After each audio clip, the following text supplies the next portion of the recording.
নমস্কার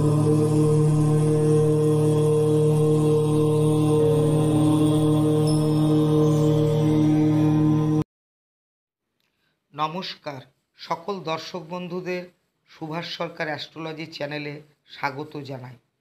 22 এপ্রিল 2023 দেবগুরু বৃহস্পতির মেষ রাশিতে গোচর কুম্ভ রাশির জাতক জাতিকাদের ওপর আগামী একটি বছর ধরে ব্যবসা ও কর্মে সাফল্য আনবে এবং সঞ্চয় বৃদ্ধি ঘটিয়ে থাকবে, সে বিষয়ে আজ আলোচনা করব। নতুন দর্শক বন্ধুরা অবশ্যই চ্যানেলটিকে সাবস্ক্রাইব করুন এবং পাশে থাকা বেল আইকনটি বাজিয়ে দিন। আসুন এবারে আলোচনায় আসা যাক। কুম্ভ রাশির সাপেক্ষে বৃহস্পতি দ্বিতীয়পতি ও একাদশপতি আগামী একটি বছর ধরে কুম্ভ রাশির তৃতীয় অবস্থান করবে। দেবগুরু বৃহস্পতির তৃতীয় অবস্থানের ফলে কুম্ভ রাশির জাতক জাতিকাদের সাহস ও পরাক্রম বৃদ্ধি পাবে। এই সময় আয় ব্যয়ের সামঞ্জস্য রেখে চললে আপনি প্রচুর অর্থ সঞ্চয় করতে সক্ষম হবেন।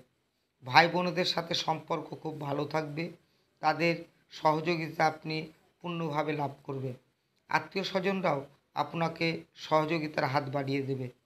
মেষ রাশির বৃহস্পতির পঞ্চম দৃষ্টি সিংহ রাশিতে কুম্ভ রাশির সপ্তমে থাকায় দাম্পত্য সুখ বৃদ্ধি পাবে। ব্যবসা ক্ষেত্রে সাফল্য ও প্রচুর লাভ এই সময় আপনার হতে দেখা যায়।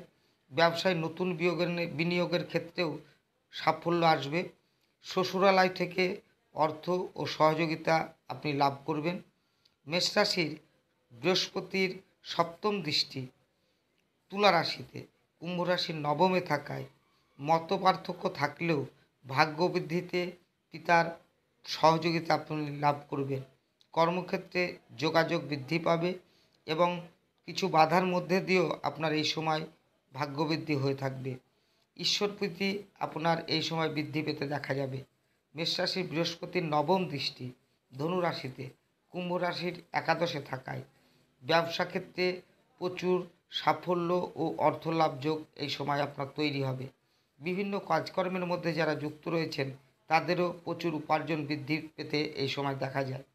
বিশেষভাবে বলা দরকার, এবছর 30 অক্টোবর পর্যন্ত রাহুর অবস্থান মেষ রাশিতে থাকবে। 22 এপ্রিল বৃহস্পতির গোচর মেষ রাশিতে সংগঠিত হলে রাহু বৃহস্পতির মেষ রাশিতে গুরুচণ্ডালী যোগ তৈরি হবে। এর ফলে বৃহস্পতির শুভাশুভ ফলগুলো পাওয়ার ক্ষেত্রে কিছু তারতম্য হতে দেখা যাবে। পরবর্তী 30 অক্টোবর থেকে 1 মে 2024 সাল পর্যন্ত বৃহস্পতির মেষ রাশিতে অবস্থান কুম্ভ রাশির জাতক জাতিকাদের ব্যবসা ও কর্মের সাফল্য ও সঞ্চয় বৃদ্ধি পূর্ণ মাত্রায় ঘটিয়ে থাকবে। আজ এই পর্যন্তই। সকলে ভালো থাকুন, সুস্থ থাকুন। নমস্কার।